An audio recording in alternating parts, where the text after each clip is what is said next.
Selamat pagi, siang, sore, dan malam dimanapun kawan pajak berada. Semoga kalian semua dalam keadaan sehat dan bahagia ya. Nah, kembali lagi nih di seri podcast Pajak Saberwan bersama aku, Navita, dan halo, aku Rara. Oke, karena ini salah satu penyuluh di KPP Pertama Jakarta Sawah Besar 1. Betul kan, Kak? Iya, betul banget, Kak. Oke, gimana nih Kak kabarnya hari ini? Wah, menegangkan ya Kak ya, karena akhir-akhir ini menjelang Desember akhir itu banyak banget wajib pajak yang datang ke KPP untuk aktivasi akun Korteksnya, gitu Kak. Oke.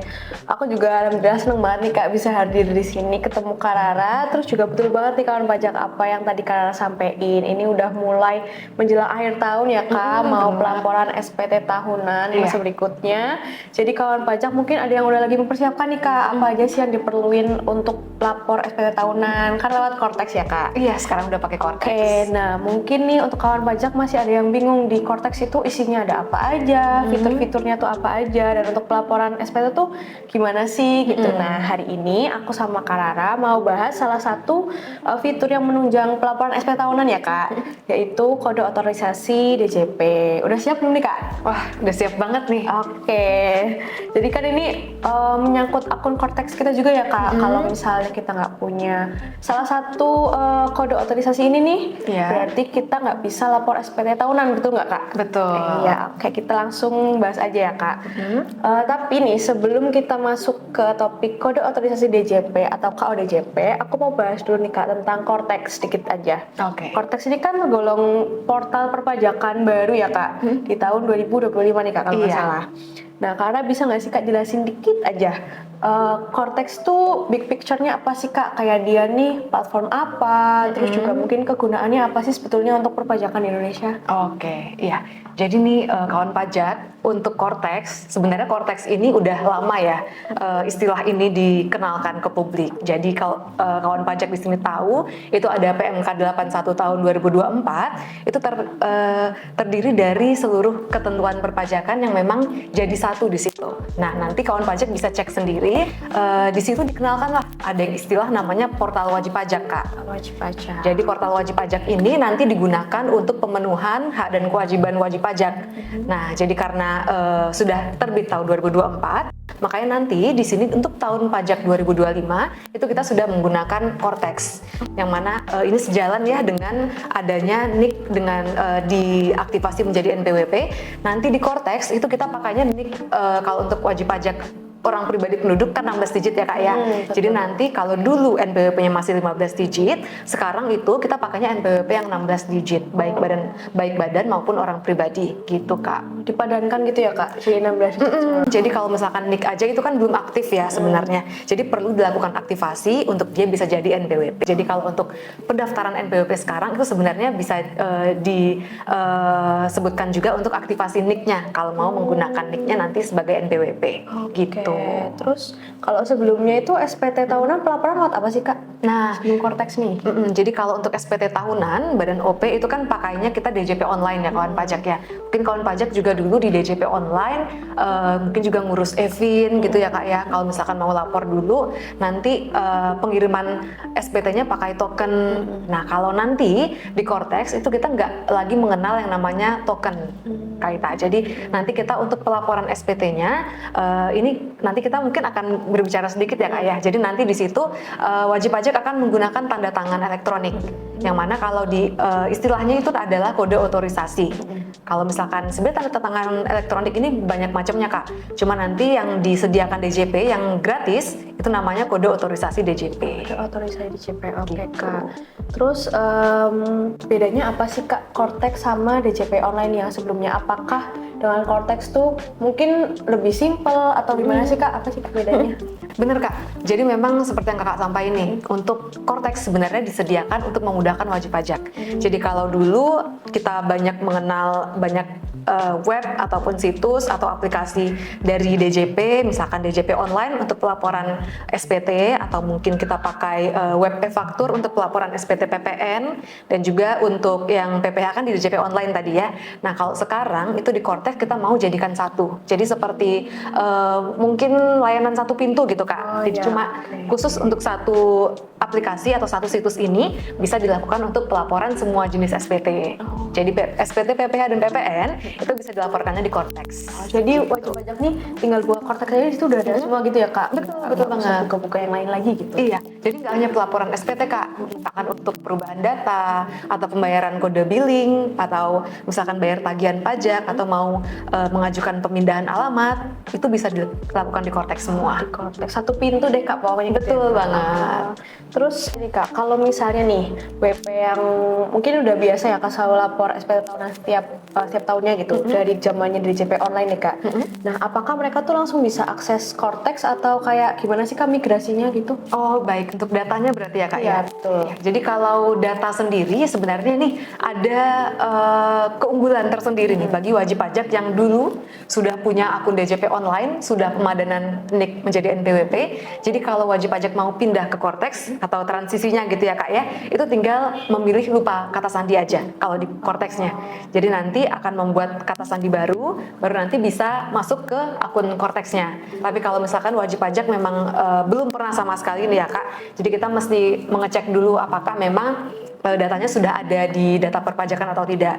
Kalau misalkan nih ternyata datanya belum ada di data perpajakan dan memang mau melakukan aktivasi akun di Cortex atau registrasi akun saja, itu nanti bisa melakukan langsung secara mandiri, atau nih banyak ternyata wajib pajak Kak yang aku temuin itu data email dan nomor handphonenya beda. Jadi yang harus dilakukan adalah melakukan perubahan data. Nah, keunggulan Cortex satu lagi nih Kak. Jadi Cortex ini dibuat itu tujuannya supaya borderless. Jadi dari wajib pajak baik dari kota A atau kota B, misalkan nih Kakak asalnya dari Malang, tapi Kakak merantau ke Jakarta gitu ya. Nah, meskipun Kakak terdaftar di Malang, nanti untuk kewajiban perpajakannya itu bisa melalui Cortex. Jadi kalau untuk perubahan data pun saat ini juga bisa melakukan perubahan data seperti contohnya tadi tuh email dan handphone ke KPP yang terdekat aja. Jadi nggak harus ke KPP terdaftarnya Kak. Jadi Kakak nggak harus pulang dulu nih baru ngurus gitu ya, baru Kak? ngurus gitu. Jadi langsung aja bisa ke yang terdekat dari domisili saat ini. Oke, berarti intinya nih dengan Cortex selain itu satu pintu ya, yang terus yang kedua memudahkan banget wajib pajak ya Kak, kayak dimanapun mereka bisa akses, terus juga mungkin kalau butuh bantuan ke KPP tinggal ke KPP terdekat aja gitu ya Kak, Betul nggak usah banget. ke KPP domisili gitu Iya, ya Kak. Kak. Oke, nah terus kita mungkin mulai masuk pembahasan ke salah satu fitur yang tadi ya Kak, yang kode otorisasi DJP. Oke. Nah, kan ini juga salah satu fitur yang membantu atau malah harus banget gitu ya Kak, diaktifkan dulu untuk melakukan pelaporan SPT tahunan. Nah, terus kalau misalnya nih ada kawan pajak yang masih bingung melalui Cortex, mereka itu mau lapor SPT tahunan ya Kak, belum tahu nih Kak ODJP itu apa dan sebagainya, benar-benar baru pertama gitu Kak, tapi udah aktivasi akun nih. Oke. Nah, hal pertama yang dilakukan itu apa sih Kak untuk bisa pelaporan SPT tahunan melalui Cortex? Oke, ya jadi kalau SPT ini nggak harus tahunan ya Kak ya, tapi semua SPT sekarang itu pakai tanda tangan elektronik. Nah makanya tadi KO atau kode otorisasi itu diperlukan sebagai tanda tangan elektroniknya. Nah kalau misalkan kawan pajak di sini udah aktivasi akun Cortex, berarti kan sekarang tahapannya tinggal membuat tanda tangan elektronik nih Kak.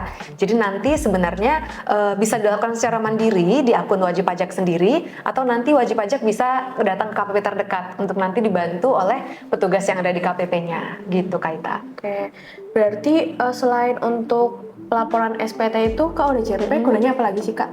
Sebenarnya banyak ya, nanti di pilihannya itu seperti ada BSSE atau untuk yang berbayar itu dari Private ID, ada banyak Kak di situ, jadi nanti bisa disesuaikan atau bisa diintegrasikan sama wajib pajak sendiri.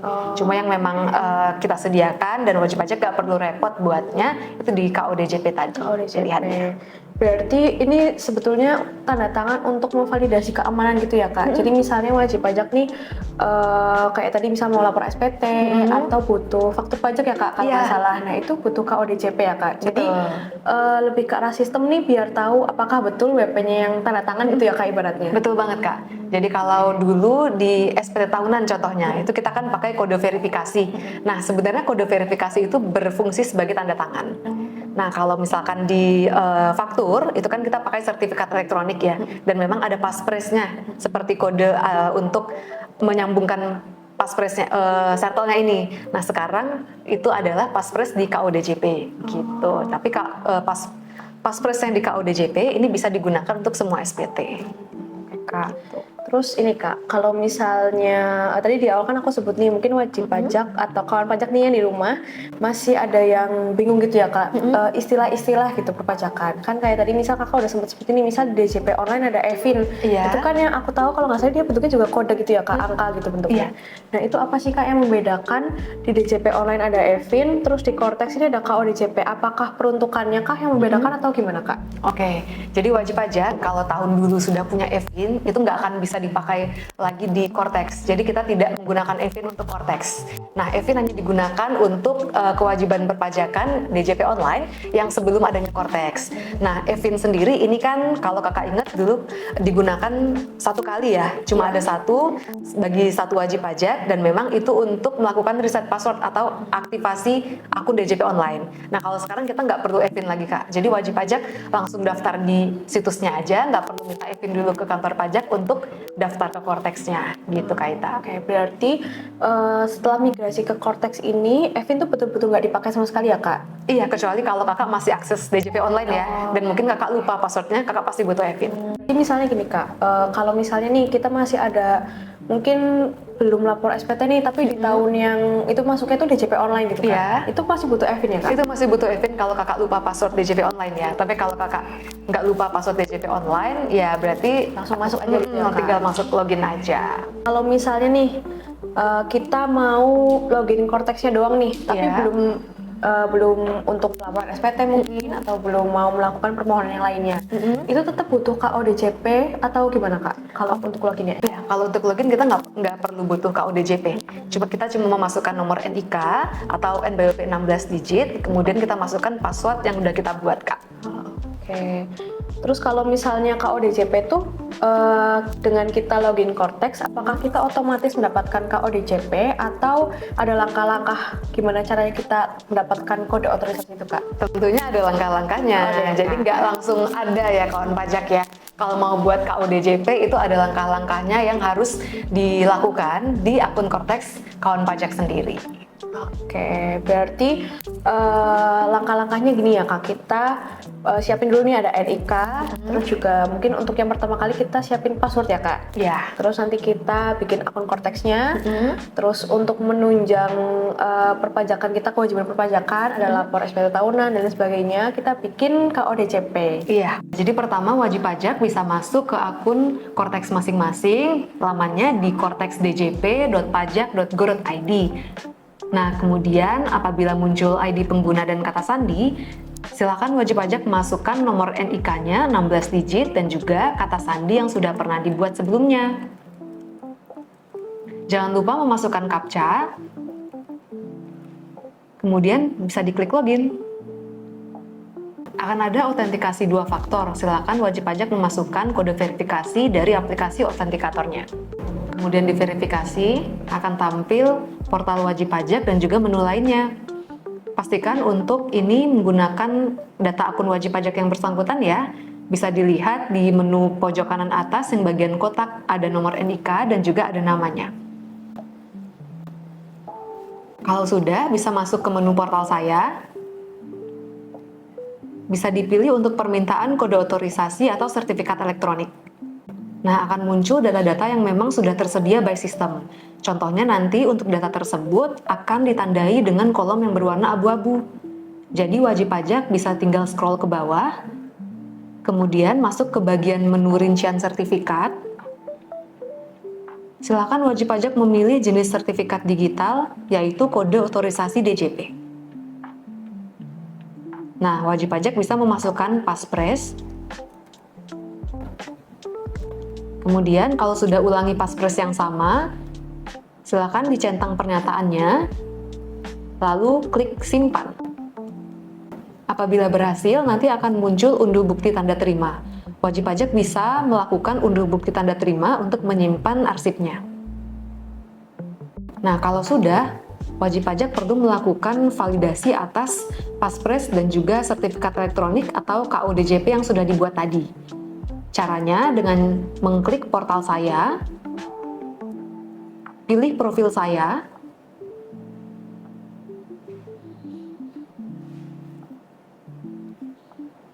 Di kolom bagian kiri, silakan wajib pajak scroll ke bawah.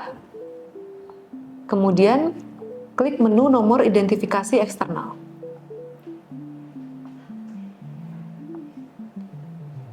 Lalu di bagian digital sertifikat silakan diklik. Nah, untuk status kepemilikan yang invalid, silakan di-scroll ke kanan.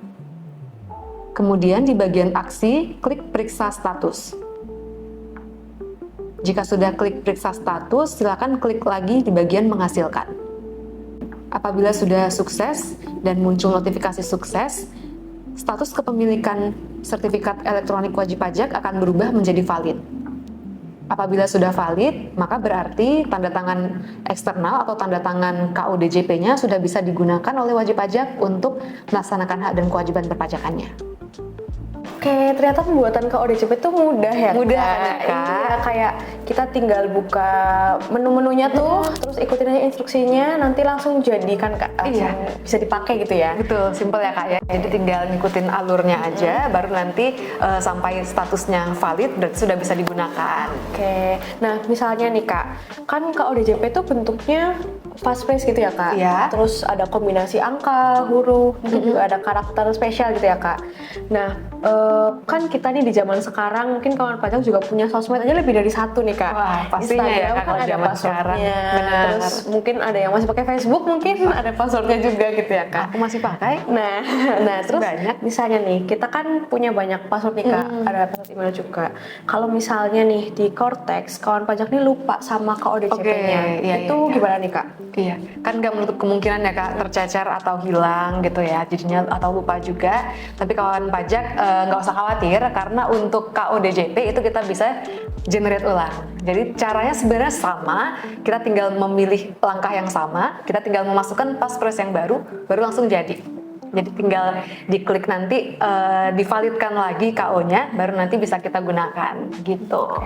Berarti yang penting itu walaupun kita lupa nih, misalnya KUDJP-nya, kita bisa generate mandiri, asalkan email sama nomor teleponnya masih sama gitu ya Kak? Iya, sepanjang datanya di sini sama ya, dan masih terdaftar itu bisa. Tapi kalau misalkan nanti wajib pajak mau melakukan perubahan data, bisa ajukan juga di Cortex-nya, gitu Oke. Kak. Kalau misalnya nih Kak, tadi kan kita udah langkah-langkahnya gitu ya Kak, terus juga antisipasi kalau misalnya lupa ternyata ada nih fitur generate ulang. Oke. Nah kalau misalnya nih ada lagi nih kawan pajak masih bingung kayak KUDJP nih selain untuk keperluan pelaporan SPT tahunan untuk apa aja gitu misalnya. Oke. Nah itu kira-kira apa nih Kak fitur-fitur penting yang membutuhkan KUDJP gitu? Oke, jadi untuk KUDJP ini kan tadi sebagai tanda tangan elektronik ya. Nah, untuk tanda tangan elektronik sendiri itu dibutuhkan untuk menandatangani SPT, menandatangani faktur pajak, atau mengajukan permohonan perubahan data. Mungkin bisa perubahan data KLU utama atau nanti perubahan alamat utama itu bisa mengajukan permohonan melalui Cortex dan nanti ditandatangani dengan KUDJP tadi Kak gitu. Jadi memang fungsinya sebagai tanda tangan elektronik yang menyetujui bahwa memang benar kitalah pemilik akun itu yang memang mau mengajukan permohonan untuk kegiatan perpajakan kita sendiri gitu. Nah, kalau Cortex kan berarti benar-benar bisa diakses dimanapun, kapanpun gitu ya Kak, bisa Sepanjang ada internetnya ya Kak ya. betul, sepanjang ada internetnya dan sepanjang ada device-nya ya Kak. Iya, betul. Bisa di laptop, bisa di handphone smartphone juga kan, bisa. Kak. Nah, kalau misalnya nih ada kawan pajak yang mungkin butuh cepet tapi ternyata kendala internet atau mungkin takut juga nih utak-atik sendiri karena kan mungkin belum familiar ya Kak Iya, sama masih Cortex. ragu gitu ya Kak ya, Iya. takut kenapa-napa, Iya, salah takutnya mungkin ada yang pencet. datanya hilang atau gimana kan. Iya, Kak. iya. Ada khawatiran seperti itu gitu dari kawan pajak. Nah, kalau misalnya kawan pajak mau tanya-tanya langsung misalnya datang ke KPP itu gimana Kak? Maksudnya masih bisakah seperti itu Kak? Tentu Kak, masih bisa banget. Jadi untuk KPP sebenarnya juga tetap masih buka ya kawan pajak ya. Bagi kawan pajak yang memang mungkin butuh asistensi lebih lanjut atau bingung ya mau stepnya yang mana atau mau melakukan apa. Karena kan mungkin untuk terkait dengan perpajakan juga masih banyak yang belum paham ya kalau untuk Cortex apalagi karena barang baru gitu ya Kak ya. Jadi nanti kawan pajak bisa langsung datang ke KPP terdekat aja. Nanti akan dibantu oleh petugas di loket TPT ataupun petugas yang di helpdesk-nya gitu Kak. Nah, kalau misalnya untuk spesifik pembuatan KODJP nih Kak, misal WP mau datang nih, udah nih ke KPP, terus kira-kira butuh apa aja sih Kak? Misal berkas-berkasnya gitu untuk KODJP, banyak nggak tuh Kak? Oh, kalau untuk KUDJP sebenarnya kita cuma butuh password WP ya. Kalau misalkan WP-nya belum buat password untuk Cortex-nya, berarti kan kita bantu untuk buatkan password dulu atau login ke akun Cortex-nya.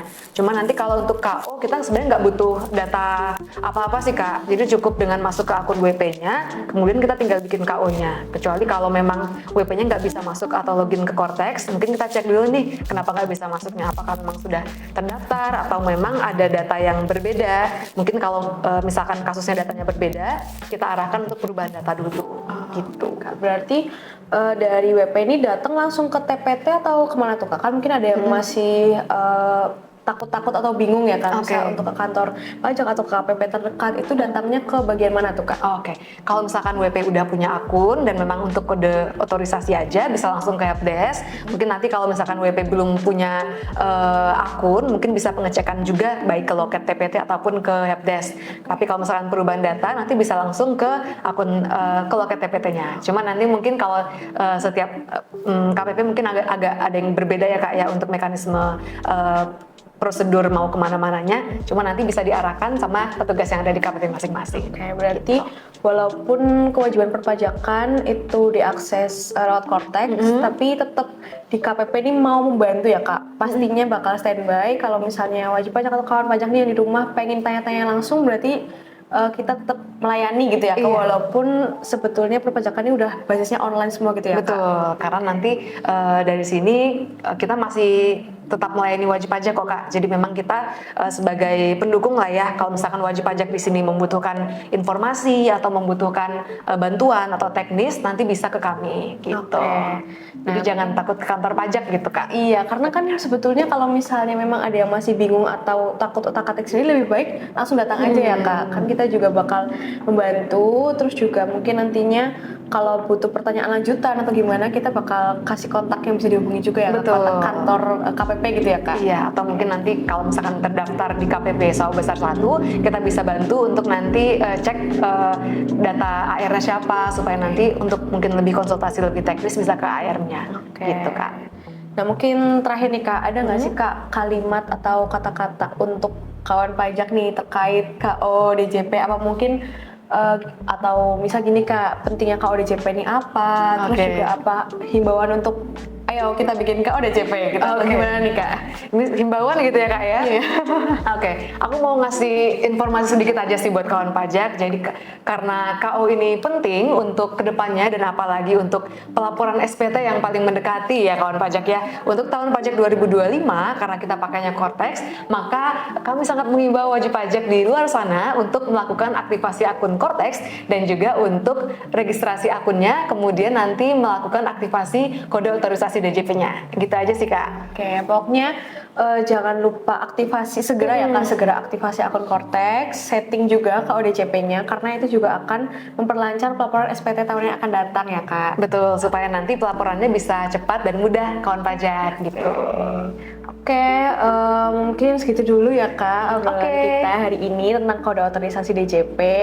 Jadi kalau kawan pajak nih ada pertanyaan juga mungkin bisa ditanyakan di kolom komentar bisa ya Kak di sini ya. Terus bisa juga nanti hubungi sosial media dari KPP Pratama Jakarta Sawah Besar 1. Mungkin gitu dulu ya Kak. Oke. Saya Navita. Saya Rara. Kami pamit undur diri. Pajak kuat, Indonesia maju. Sampai jumpa.